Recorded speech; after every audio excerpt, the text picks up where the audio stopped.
Hello and welcome to CLEA'S World. I am Clea, and today I would like to share with you more of the information I've received from the 25th dimension during my last QHHT Hypnosis session. I'll be reading from a transcript of the session, and when I refer to Lorrayne, I'm speaking of my practitioner who's asking me questions I prepared for the session. And when I refer to me, I'm speaking of myself under hypnosis, which means the answers are coming from the 25th. We're actually going to cover more dreams today. As you know, I get a lot of my information in dream state, so I'm looking forward to sharing with you the interpretation of the 25th. But before I move forward, as always, I would like to thank you for subscribing, liking, and commenting on this video. It really does keep me company and it makes me feel good. I don't feel like I'm talking to the ether. Who knows what happens to these. So I really appreciate that for all of those of you who comment. And I know that many of you are listening to these things on the go or whatever it is. So that's all fine. It's all good. I'm still happy about our community. I think we have a great group of people here. So that makes me happy. All right, I'm going to start reading here. Lorrayne. Okay, this is a dream from December 26, 2022. It has 3 scenes, so I'll read the first scene and then I'll pause and then read the next scene, so that will be easier for you. Okay, first scene. I dreamed that I was in my apartment and someone came in while I was in bed. It was daytime and it was someone like a contractor with the building superintendent and another person. They wanted to upgrade the place or make it look like they were, even though they were not very good, so they saw a crack in the wall. The wall was freshly painted and looked good, but the scrap was still there. So the superintendent asked the contractor to paint on top of it, and the guy spread a bunch of thick white stuff on it. I got really angry that they had ruined the wall when I was planning on just closing the crack with some stucco, and it would have looked great. I wanted to tell them to stop, but I couldn't talk. My speech was coming out more like a wail, and they didn't understand or care to understand me. I was so angry and frustrated. And the first scene, me. Yeah, so this phase, as you can see, this dream was from December. Clea has now integrated this piece. However, this phase was the phase when she was dealing with realizing, acknowledging, very much feeling, vividly feeling the feelings we have felt as a team of the light, where we have felt powerless. Something is happening. I got everything under control, but something is happening. Somebody's coming in, it's doing something, and I cannot stop them. And they're messing everything up. And this is a disaster. There was no need for this. And what is going on? And why can't I speak? Why can't I stop them? They're not listening to me. They're not understanding what I'm saying. We have discussed this theme before. It's come up in many different guises, in many different dreams. So this is more of the same. Clea was feeling very helpless. And also she was feeling as if people were coming into her space and messing it up, which really brings home the feeling of helplessness because you can't even control your own space. And I mean, we know this. Even though we create our reality, we're all mingling together. You're not really shielding yourself. It's not like we just hang out with people of the light all the time. We don't. We're all hanging out together. We're all subject to the vibration we have created here. We have changed that, so now that's a good thing. Really, we've already said the vibration is always brought by us, but we chose to have the vibration work a certain way, to have a certain type of frequency and polarity here. All of that obviously is past. And so Clea is over this, but yes, this is what this dream is about. It still speaks to that sense of resentment and lack of control and helplessness and frustration that we have felt. Lorrayne, thank you, scene 2. I was on a spaceship. I was the captain. I wanted to take care of my people and I went to check on a group of scientists in an area of the ship. But when I got there, one of them turned red and fizzy, like he had a fizzy kind of measles. I thought it was super contagious and deadly. So I ran out and downstairs trying to make my way to the door of that section of the ship so I could secure it. But I fell at the bottom of the stairs before getting to the door. I didn't hurt myself, but I couldn't move anymore. I was so frustrated that this person was coming after me, gaining. Finally, he reached me, but nothing was happening to me. I wasn't getting sick, so I just forgot about it and went back up to the room. They were comfortable, had TVs and everything, so I took a couple of old remotes and gave them a new pair of remotes for their TV. End of scene 2. Me. Yes, so more of the frustration theme coming up. But in this case, I couldn't walk. I couldn't get up. I couldn't do what I wanted to do. Things were going to go crazy. Now we're going to have an epidemic of fizzy measles. And they were laughing. It's pretty funny, actually, or whatever that was. I wanted to fix things, but I couldn't fix them. This refers to when we wanted to rebalance the polarity here, wanted to recalibrate, and we couldn't do it. I was in charge because, of course, we are in charge. But even then, I couldn't physically make it happen. But even though it didn't go the way that I wanted it to, when I realized, oh, look, the direst of my predictions didn't come through, I go back upstairs, I see them, and I'm trying to improve their reality, saying, here's a pair of new remotes for you. So basically, I chose to participate, to go along with things. If you're reading between the lines, basically, this is what we have had happen here. In the beginning, we said, well, this is going to be really bad, and we've got to put a stop to this. We've got to isolate it. We've got to eject it, basically. And it didn't work out. We didn't recalibrate. We didn't do anything. And all of a sudden, we're like, okay, fine. I'm going to have to make the best of this.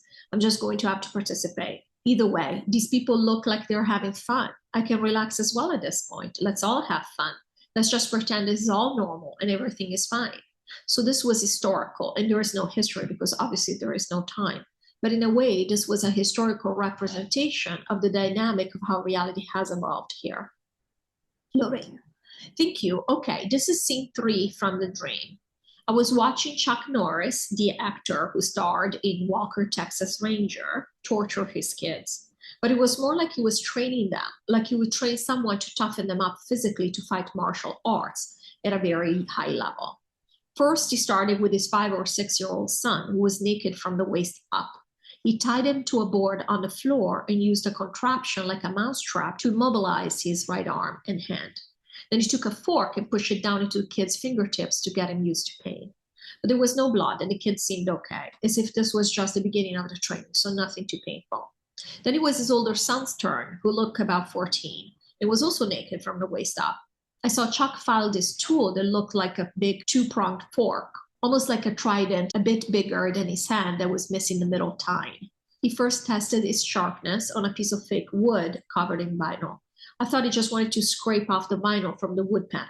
But then his son laid down on the wood panel, and Chuck was poking his arm with it everywhere, from the hand to the shoulder, to the point that it became covered in blood. Then he stopped, and his son was furious. It's not that the son thought he had been tortured. It's almost as if he knew that his dad wasn't trying to hurt him, just to inflict pain on him. But he was still pissed by his father's wrong-mindedness about things, and wanted to show him how misguided he was by showing him the result of his actions in a way he could not ignore. So while his dad was kneeling next to him, putting away his tools, he sat up and windmilled his arm in the air really fast to cause a huge blob of blood to land on his dad's head and face to show him how much blood he had actually drawn. At the end of the scene, I was aware that you could become a great martial arts practitioner without being trained in this cruel way. David in the Telegram group posted a link to Norris's family, and his son, Dakota, looked exactly like the teenager I saw, and he is a martial arts expert. Even the kid looked like him, so perhaps he was the same child at different stages of life. Very strange. I thought the dream was symbolic, not factual. Was it? Me. Okay, so yes, we'll answer the last question first. So yes, he was the same kid. It doesn't really matter. In the dream, it seemed like 2 different kids. Or Clea thought that it was 2 brothers, because really, it was more about showing the evolution and how that would have changed. That kind of training would have gone over time. How it would have gotten worse and worse and bloodier and more painful. So in this case, it was real life because it has happened. In fact, the kid that she saw was exactly like the kid in the photo. Clea assumed that these things are just always symbolic, which they are. They all always signify more than just what you see on the surface. But at the same time, these things have happened. And so in that particular case, they didn't happen to this particular person, but they happened in general. So obviously the scene had to do with how the dark trains its own. We already said it's not easy to be on the team of the dark. They do things, but what we're showing Clea in this dream is that they don't believe they're wrong. They don't believe they're torturing for torture's sake because I'm a psychopath and I'm enjoying it. Yes, we do have examples of that, especially in the Intel community. They tell us and they give us examples of this, but they don't quite understand because we never put ourselves in their shoes. Of course, we don't want to do this. In fact, when we have sent Clea dreams about her being a perpetrator, she's rejected them. But we've always said we are all one. The people on the side of the dark are people. So they might have different ways of believing than we do, but they also live their life in integrity in terms of how they believe and what they do. So they're not just crazy in the sense that they do crazy things and then they go out about their lives in crazy ways. Really, if you think about it, they run businesses, they hold public roles, etc. It can't just be crazy. So what they do is very much in alignment with what they believe in. And what they believe in is that in order to be successful, in order to be disciplined, you have to be trained a certain way, or you have to go through certain things. And this was one example of it. Now, what Clea realized at the end of the dream was that it doesn't have to look this way. And we said this many times. We didn't have to do any of this. But the dark really has all of us. We have made a mistake here. We didn't have to do these extreme negative or really low vibe things for us to maintain this reality in place. But we believed we did. So again, these mistakes were made in good faith, not because we wanted to get to the point where this would be dreadful for everyone, including the dark, and we would have to take this down, because this is the extreme we've gotten to. So in this dream, it was clear to Clea, because she had this 20,000-foot view, she was an observer, that we didn't need to do this. Not only, but even people within the dark ranks, like this kid, the teenager, he was like, why do we have to do this? Because not everybody within the dark ranks thinks the same. They're not a block. They're not one person and everybody else is a clone of that one person. They're just like us, and we hold thousands of different opinions and they do the same. So in this case, the teenager is saying, yeah, I get it. I get why you're doing this. I know that it's not because you hate me or you're trying to torture me, but this is misguided. I want you to see the result of this. And of course, they have these introspections as well. They are not these two-dimensional figurines that we like to think of. Oh, this person is evil, so evil, and they're nothing else. We said a million times, all of us have dark and light inside of ourselves because we are everything. So we like to think everything we do is good, and it isn't. We're already broken it down. It isn't. We support the dark. We do it physically. We do it emotionally. We do it all the time. We do it with our attention, following intel channels or whatever it is. We want to be part of this. There is no judgment. This is just how it shows up. It used to be following television. That's fine. It's all the same. It doesn't matter. It's all good. It's all fine. But then we look at the dark and we think, oh, they are this way. This is it. There are no shades of gray. And so in this dream, we're seeing that there are very, very many shades of gray, and that their intention, we think of their intention as in they're destroying. All they want to do is destroy. They don't. We already said they never wanted to destroy this planet. None of us wanted to destroy this planet. We're not proud of this. We're not happy about this. And so now we showed her with something that actually has happened, with something that has happened many times in the ranks of the dark, where they truly think this is how you raise a winner. This is how you raise somebody who's going to overcome, a survivor. So it's not a weakling like the rest of the population, whatever that looks like. So yeah, this is what this dream was meant to signify. Lorrayne. Thank you. Okay, next dream, December 25th, 2022. I got married for no special reason. I just felt that I might as well get married to Jack, and Jack is my ex-husband. He was all right, but I didn't like the thought of being married to him. So Jack became Jeff, and Jeff is my first boyfriend that I had when I was an exchange student as a teenager in the United States. I was in Italy. I was living in Italy at the time. I came to the United States and I met this person who's a lovely person. Or I became married to Jeff, who's a good guy, even though I'm no longer in love with him. The wedding itself was not that interesting in the dream. It was almost like I saw all the guests dressed up and going to the wedding, and I don't even know if I got dressed for it or participated in it. In fact, I was wondering if it was someone else's wedding these people were going to. But now I was married. I still didn't want to be married. So I was in the house where we were all staying after the wedding with our friends who were still around, and my mother, brother, Ivan, etc., and even his family friend of ours in Italy. And I snuck out to go for a walk alone. I knew Jeff was looking for me, so he left the house, wanted to walk with me. But instead of waiting for him, I walked faster so he couldn't find me. He was a good guy, but I didn't know why I had decided to forego my freedom by getting married again. He knew I was avoiding him, and he was sad about it. I felt bad about hurting his feelings because this was not about him. So the next day I came back from work. They were all outside in front of the house hanging out, including Jeff. I wanted to avoid him, but I felt bad. So I said hi and kissed him as if I'd missed him. He was happy now that I was behaving normally. I figured it took so little for me to make him happy. I just had to play the game. So in the next scene, I was hugging him and we were hanging out with the other guys. That I asked him, do you want to know why we are here? It seemed that I couldn't leave well enough alone. He was perfectly happy just being there with me, but I had to tell him the truth. He said yes. I told him this was a projection. I was somewhere else and I had cancer. So I projected this reality. So I saw the scene of where I was coming from as if it was in the past.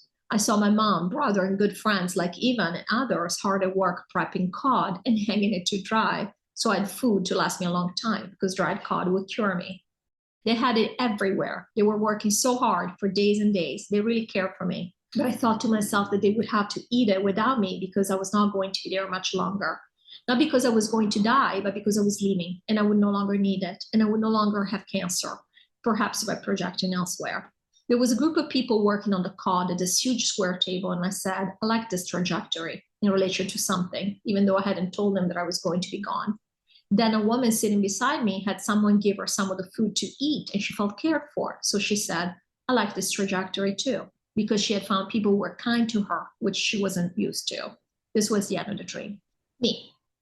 Yeah, so there are a few things going on in this dream. Basically, the part where Clea says, I don't even know why, but I was married again. I don't know why I would have curbed my freedom.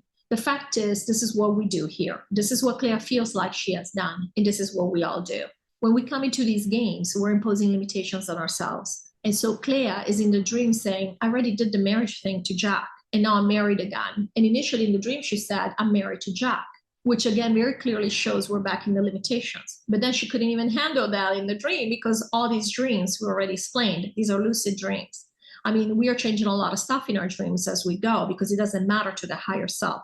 As long as we get the gist of it, we are capable, we are able to change them so that it's more acceptable to us, so we don't resist them. So in the dream then, Jack changed into Jeff.